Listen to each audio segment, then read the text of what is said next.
आपण मैंने पूर्व भिडियो देखिथिले आम रथयात्रा बुलिया पे आम जाइथिलु हमर केन्दुझर डिस्ट्रिक्ट को। आज थिला हमर पवित्र बाहुडा यात्रा। जेहेतु प्रभु श्री जगन्नाथ तांको माउसी घर आज श्रीमंदिर को फेरुछंती सेथि पई देखुनो इंद्र देवता सकाळ सकाळू आसिके हाजर हेलेनी।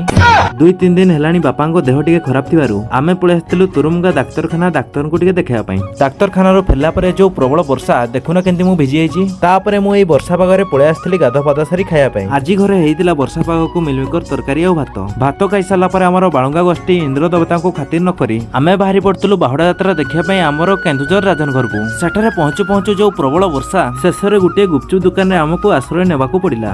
सब क्या देखना पड़ रहा है, अच्छा है मैं अंधा हूँ। तापर हमर वर्षा पाग को खातिर न करी हमर स्टार्ट हेइतला हमर बाहुडा यात्रा माने हमर वर्षा पागरे रथ टणा आरंभ होइतला। ए होची हमर प्रभु श्री जगन्नाथଙ୍କ मंदिर। आ हमर यात्रा बुलु बुलु देखिया को पाइली जे हम साई पिला झियो पटे पई गुटे गुटे आइसक्रीम दुकान करी बसचंती।